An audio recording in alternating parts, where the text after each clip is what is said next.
Nous vous invitons à vous abonner si ce n'est pas encore fait, à activer la cloche pour être au courant de nos prochaines vidéos, à nous suivre sur nos réseaux Facebook, Instagram, adventiste.mq. Bon visionnage et prenez soin de vous. Vous avez besoin d'aide. Vous souhaitez vous entretenir avec un pasteur, un psychologue, un conseiller en relation d'aide. La cellule d'écoute de la Fédération des Églises adventistes du 7e jour de la Martinique est à votre disposition, 7 jours sur 7, de 8h à minuit, au 0805 288 394. Cet appel est gratuit.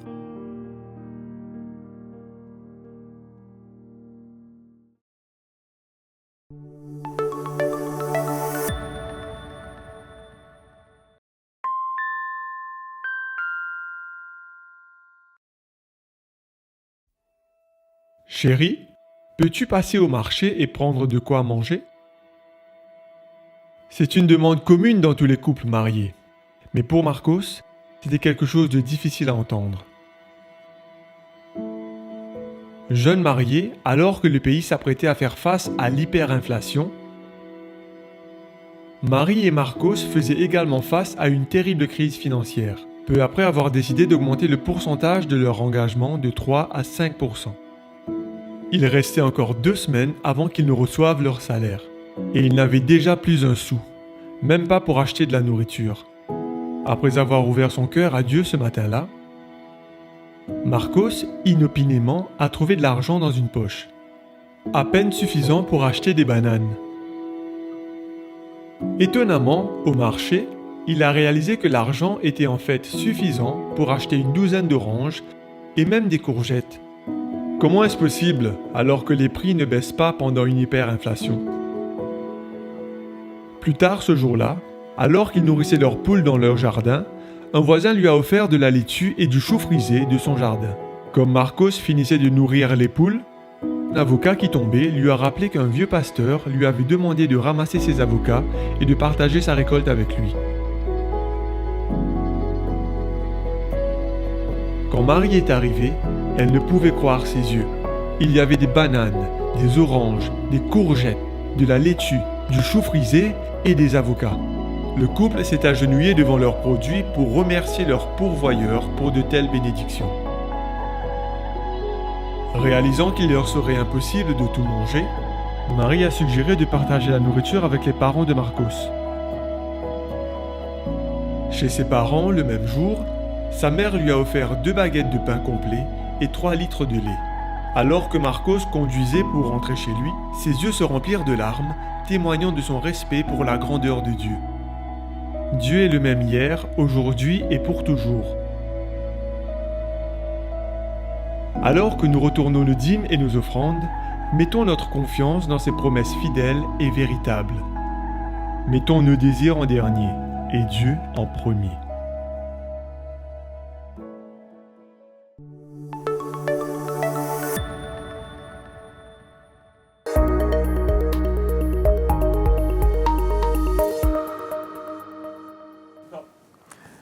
Je salue fraternellement nos amis, nos frères, nos sœurs d'Espérance Média et aussi sur les ondes de radio ou télévision, les internautes.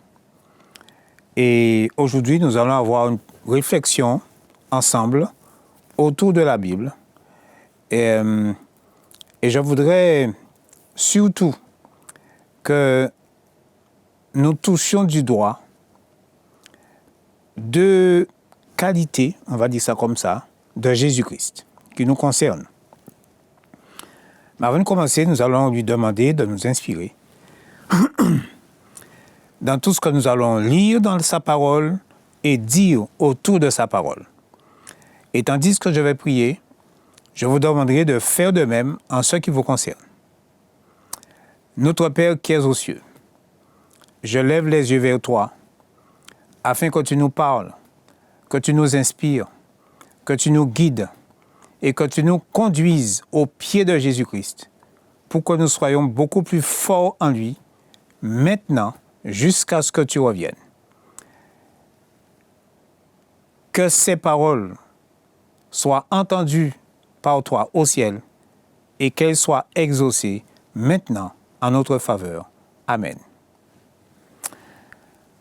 L'apôtre Pierre, dans le livre des Actes, a fait une déclaration concernant Moïse. Je suis dans Actes chapitre 3, verset 19. Pierre disait, « Repentez-vous donc et convertissez-vous pour que vos péchés soient effacés, afin que des temps de rafraîchissement viennent de la part du Seigneur et qu'il envoie celui qui vous a été destiné, Jésus-Christ, que le ciel doit recevoir jusqu'au temps du rétablissement de toutes choses, dont Dieu a parlé anciennement par la bouche de ses saints prophètes d'autrefois. » Et Pierre continue et dit, Moïse a dit, « Le Seigneur, votre Dieu, vous suscitera d'entre vos frères un prophète comme moi. Vous l'écouterez dans tout ce qu'il vous dira. » Et Moïse, effectivement, a fait cette déclaration concernant la venue future de Jésus-Christ. Vous savez combien de temps avant Jésus-Christ? 15 siècles avant que Jésus ne vienne, Moïse a fait cette déclaration. 1500 ans environ avant Jésus-Christ. On trouve ça dans Deutéronome, chapitre 18, vous allez lire, verset 15. Moïse a déclaré effectivement, et Pierre fait cette remarque, Moïse a dit, au verset 22, « Le Seigneur, votre Dieu, parole de Moïse, vous suscitera d'entre vos frères un prophète comme moi. Vous l'écouterez dans tout ce qu'il vous dira. » Cette déclaration prophétique de Moïse a trouvé son accomplissement 1500 ans après. Cela signifie que Dieu est toujours fidèle à sa parole. Et on doit retenir cette qualité de Dieu, ce caractère de notre Dieu, de Jésus-Christ, la fidélité à sa parole.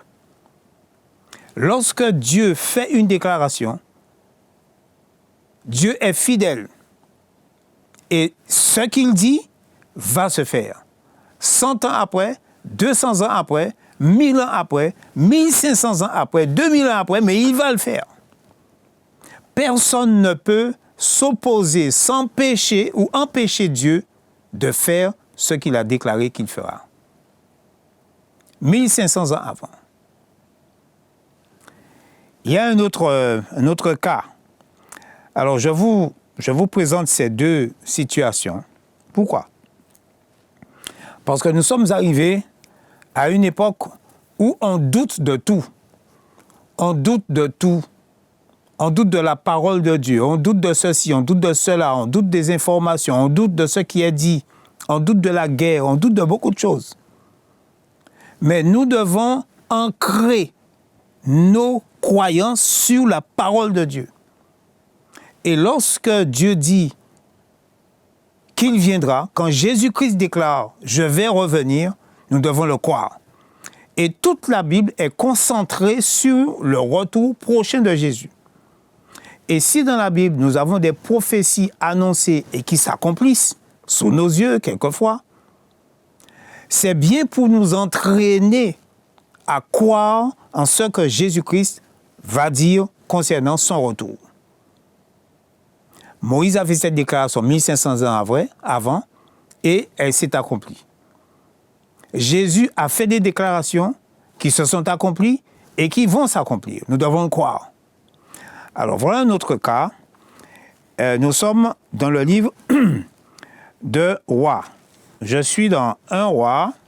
Alors nous allons voir ça tout de suite. Pardon. 1 Roi chapitre 13.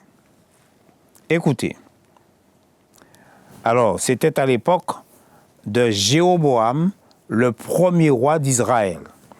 Alors, la nation israélite s'est scindée en deux. Une partie au sud, le royaume de Juda, et une partie au nord, royaume d'Israël. Alors, le royaume d'Israël a été dirigé par Jéroboam. Et Jéroboam s'est mis à construire des autels pour des idoles. Je suis au chapitre 13 de 1 roi. Voici un homme de Dieu arriva de Juda à Bethel par la parole de l'Éternel. Remarquez bien, parole de l'Éternel. Observez, enfin c'est moi qui commente là maintenant, ne lis pas, observez combien de fois parole de l'Éternel sera déclarée dans ce verset. Voici donc un homme de Dieu arriva de Juda à Bethel par la parole de l'Éternel, pendant que Jéroboam se tenait à l'autel pour brûler des parfums. Il cria contre l'autel par la parole de l'Éternel. Et il dit, autel, autel, ainsi parle l'Éternel. Voici, il naîtra un fils à la maison de David, son nom sera Josias. Il immolera sur toi les prêtres des hauts lieux qui brûlent sur toi des parfums, et l'on brûlera sur toi des ossements d'hommes. Et le même jour, il donna un signe en disant, c'est ici le signe que l'Éternel a parlé. Voici, l'autel se fondra, et la cendre qui est dessus sera répandue. Alors, cet homme de Dieu arrive et fait une prophétie que nous venons de lire. Mais dans cette prophétie, le prophète dit, voici, il naîtra un fils à la maison de David. Son nom sera Josias. Il annonce le nom d'un futur roi du royaume de Juda. Pas royaume d'Israël, mais de Juda. Et le prophète s'adresse à Jéroboam, le premier roi d'Israël. Donc, de Juda sortira un roi appelé Josias. C'est annoncé ici. Alors, c'est une chose étrange. Alors, est-ce que ça s'est passé effectivement? Alors, on va chercher dans la Bible. Je suis dans 2 rois. Vous voyez, le temps est passé. Je suis dans le livre de 2 rois, chapitre 22. Alors, au-dessus du chapitre 22, à la fin du chapitre 21, donc, verset 26, on l'enterra, il s'agit de Amon, on l'enterra dans son sépulcre, dans le jardin d'Uza, et Josias, son fils, régna à sa place. Vous savez combien de temps se sont écoulés? 3 siècles se sont écoulés. 300 ans après la déclaration du prophète. Chapitre 22, verset 1er. Josias avait 8 ans lorsqu'il devint roi. Dieu a vu dans sa préscience tout ce qui allait se passer depuis la déclaration du prophète à Jéroboam. Dieu a vu qu'un jeune homme allait naître et que son nom serait Josias. Le prophète de Dieu, par la parole de l'Éternel, le prophète de Dieu va annoncer le nom de ce roi de Juda, Josias. Et voici effectivement ce petit garçon, il va prendre les rênes du royaume de Juda à 8 ans. Josias avait 8 ans lorsqu'il devint roi. Il régna 31 ans à Jérusalem. Alors, je tourne les pages dans les actions de Josias au chapitre 23 et je lis au verset 16. Josias s'étant tourné et ayant vu les sépulcres qui étaient là, dans la montagne, envoya prendre les ossements des sépulcres et il les brûla sur l'autel et le souilla selon la parole. Attendez, c'est fort. Selon la parole de l'Éternel prononcée par l'homme de Dieu qui avait annoncé ces choses. 300 ans avant, 3 siècles avant. Mes amis, la parole de Dieu ne plaisante pas. On va dire ça comme ça. C'est-à-dire que Dieu est toujours derrière sa parole. Dieu sait à l'avance ce qui va arriver. Autrement dit, la bonne nouvelle c'est que Dieu sait que vous seriez sur terre, vous qui m'écoutez. Dieu sait que vous seriez en train de m'écouter. Dieu nous connaît à l'avance, avant notre arrivée, avant notre naissance. Il connaît le nom que nos parents allaient nous donner. Dieu sait tout à l'avance. Il ne détermine pas ce qui va arriver, mais il voit ce qui va arriver. Et nous sommes contents parce que Dieu, voyant ce qui va nous arriver, dans quelles conditions on serait, eh bien, Dieu prépare les moyens pour que nous en sortions, pour que nous guérissions mentalement, quelquefois physiquement, moralement, mais surtout pour que nous soyons sauvés. Dieu connaît votre situation actuelle. Dieu vous a vu naître. Il a vu la discussion entre votre père et votre mère pour choisir votre nom. Et Dieu a su quel nom qui serait choisi pour vous. Dieu connaît votre itinéraire depuis votre naissance. Il vous a suivi. Et aujourd'hui, Dieu vous demande de croire en sa parole. De croire en sa parole, de croire en la Bible, en ce que la Bible dit. Même si autour de vous, il y a un mouvement de doute, comme je le disais au départ, des gens qui doutent de tout. Mais vous devez avoir confiance dans la parole de Dieu. Alors, si vous êtes dans une situation difficile, vous devez savoir que Dieu l'a su avant que cette situation difficile ne soit devant vous. Et Dieu a déjà un moyen pour vous en sortir. Faites confiance à ce Dieu-là, celui qui voit la fin avant le commencement, celui qui a déclaré « Je reviendrai », il reviendra. Et lorsque vous entendez des prédicateurs, pasteurs des églises qui annoncent le retour de Jésus, il faut croire en cet événement, même si au fond de vous-même vous sentez une voix qui vous dit « mais ce n'est pas possible ». Ce n'est pas possible. Oui, c'est vrai, Jésus est né. On y croit, il est né. Bon, il a grandi, il a vécu. Il est mort sur la croix, il est au ciel. Mais il va vraiment revenir? Nous sommes vraiment au temps de la fin? Il y a toujours un petit doute de la parole de Dieu. Rejetez, refoulez ce doute-là et croyez en la parole de Dieu parce qu'elle s'accomplira. Nul ne peut s'opposer à la parole de Dieu. Je me souviens avoir lu dans le livre de l'Apocalypse, Jésus disait « J'ai mis une porte devant toi, une porte ouverte, que personne ne peut fermer. Devant vous, la porte qui est ouverte, la porte du salut, le salut en Jésus-Christ. Croyez en la parole de Dieu. Croyez en Jésus-Christ. Croyez en le salut que Jésus-Christ vous offre. Croyez en sa main tendue. Croyez que la parole de Dieu est valable aujourd'hui au XXIe siècle. Croyez que la loi de Dieu, toute la loi de Dieu est valable également au XXIe siècle. Mettez votre confiance dans la parole de Dieu.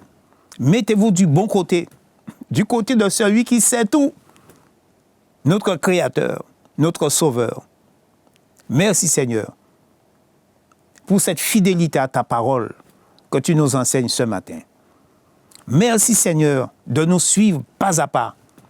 Merci Seigneur de connaître notre futur, de savoir ce qui va se passer demain. Merci Seigneur de faire des plans pour nous sauver, pour nous guérir, pour nous aider. Aide-nous à nous confier en toi, n'est-ce pas? Je voudrais maintenant vous présenter un autre caractère, une autre qualité de Jésus-Christ. Je suis cette fois-ci dans l'Évangile selon Marc, au chapitre 5. Vous savez ce qui s'est passé? Marc, chapitre 5. Alors Jésus arrive, voilà, Ils arrivèrent sur l'autre bord de la mer, dans le pays des Gadaréniens. Aussitôt que Jésus fut hors de la barque, il vint au-devant de lui un homme sortant des sépulcres et possédé d'un esprit impur. Cet homme avait sa demeure dans les sépulcres. Et personne ne pouvait plus le lier, même avec une chaîne. Car souvent, il avait eu les fers aux pieds et avait été lié de chaînes. Mais il avait rompu les chaînes et brisé les fers, et personne n'avait la force de le dompter. Il était sans cesse, nuit et jour, dans les sépulcres, sur les montagnes, criant, se meurtrissant avec des pierres. L'horreur. Il était sans cesse, nuit et jour, dans les sépulcres. Son horizon, son avenir, les sépulcres. Son monde était les ossements. Il n'avait plus d'espoir dans la vie. On l'évitait, on évitait de passer par là. Parce que cet homme était dangereux, possédé d'esprits impurs. Ayant vu Jésus de loin, il accourut, se prosterna devant lui et s'écria d'une voix forte, « Qu'y a-t-il entre moi et toi ?» Jésus, fils du Dieu très haut, je t'en conjure au nom de Dieu, ne me tourmente pas. Car Jésus lui disait, sors de cet homme, esprit impur. Il lui demanda, quel est ton nom? Légion est mon nom, lui répondit-il, car nous sommes plusieurs. Et il le priait instamment de ne pas les envoyer hors du pays. Il y avait là, vers la montagne, un grand troupeau de pourceaux qui paissaient, et les démons le prièrent, disant, envoie-nous dans ces pourceaux, afin que nous entrions en eux.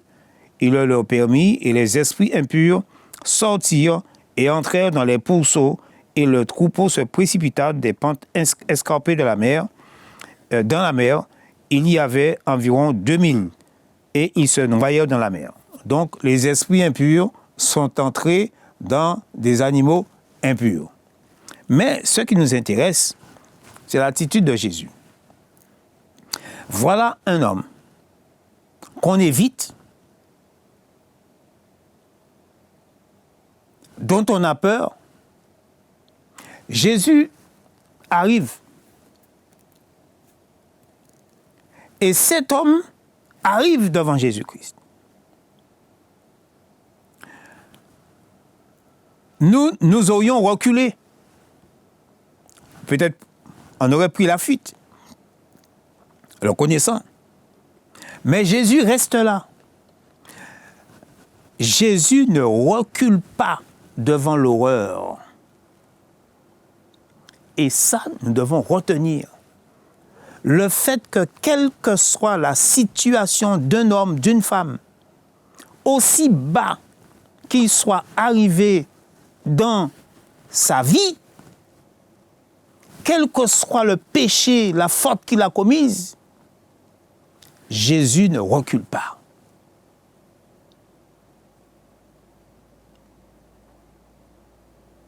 Jésus ne recule pas devant ce démoniaque. Non parce qu'il n'a pas peur des démons, ça c'est normal, c'est logique. Mais nous dirions plutôt, Jésus ne recule pas parce qu'il aime cet homme. Parce qu'il aime cet homme. L'amour de Jésus est au-dessus de la peur. Jésus ne craint pas les démoniaques, il ne craint pas nos problèmes, il ne recule pas devant nos situations. Et la grande leçon qui est ici, nous devons faire confiance à Jésus-Christ. Même si vous êtes dans une situation difficile, il n'y a pas de solution, vous allez dans le mur, vous êtes seul, il n'y a plus de solution. Vous pensez peut-être même à vous suicider, à en finir avec ça, avec la vie. Faites confiance à Jésus-Christ. Il ne recule pas devant la situation des hommes. Et ça, mes amis, c'est fort. Jésus vous connaît par votre nom avant votre naissance. Nous l'avons vu il y a quelques minutes. Il nous connaît tous. Il sait qui nous sommes. Il connaît nos ancêtres. Il connaît notre patrimoine, ce que nous avons hérité de nos parents. Il sait pourquoi nous sommes comme ceci ou comme cela. Il sait pourquoi nous réagissons comme ceci. Jésus nous connaît parfaitement mieux que nous-mêmes. Il nous connaît. Nous devons en avoir l'assurance. La Bible nous montre cela. Nous sommes peut-être arrivés dans une situation compliquée, difficile. Jésus ne recule pas. Et on pourrait dire, être possédé d'un démon, c'est la pire des situations qu'un homme puisse connaître. La possession démoniaque, on voit bien. La pire des situations. Jésus ne recule pas. Retenons bien cela. Devant des problèmes humains, Jésus ne recule pas. Il ne reculera pas. Pourquoi il ne recule pas? Parce qu'il nous aime. Car Dieu a tant aimé le monde qu'il a donné son Fils unique afin que quiconque croit en lui, quiconque, quel que soit l'individu, quelle que soit la personne, quel que soit l'enfant, qui que vous soyez, quelle que soit votre communauté religieuse, quiconque croit en Jésus-Christ, si vous basculez vers Jésus-Christ, quiconque croit en lui ne périsse point, mais qu'il ait la vie éternelle. Le projet de Jésus pour vous et pour moi, c'est que nous ayons finalement la vie éternelle. Jésus l'a promis, il le fera, parce que Jésus est toujours derrière sa parole. Que le Seigneur vous bénisse abondamment, je dirais même surabondamment, jusqu'à ce qu'il revienne, parce qu'il reviendra. Nous allons prier ensemble. Notre Père céleste, tu nous as parlé en ce matin. Tu nous invites à croire en ta parole. Et tu nous dis que tu nous suis, tu nous connais par notre nom. Tu connais notre passé, tu connais notre présent. Et tu as un futur pour nous. Aide-nous à accepter ta main qui est tendue vers nous pour nous sauver. Seigneur, tu connais les situations difficiles de ceux qui nous écoutent, de ceux qui m'écoutent, de ceux qui ont entendu, qui ont lu dans ta parole. Tu sais dans quelle situation sont ces personnes-là. Tu ne reculeras pas, Seigneur, parce que tu les aimes. Que ton amour se manifeste envers eux et que ta volonté soit faite sur la terre à leur égard, comme elle est faite au ciel. Amen. Amen. Gloire à Dieu.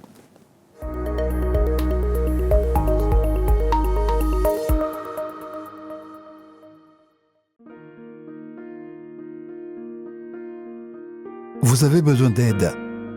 Vous souhaitez vous entretenir avec un pasteur, un psychologue, un conseiller en relation d'aide. La cellule d'écoute de la Fédération des Églises adventistes du 7e jour de la Martinique est à votre disposition, 7 jours sur 7, de 8h à minuit, au 0805 288 394. Cet appel est gratuit.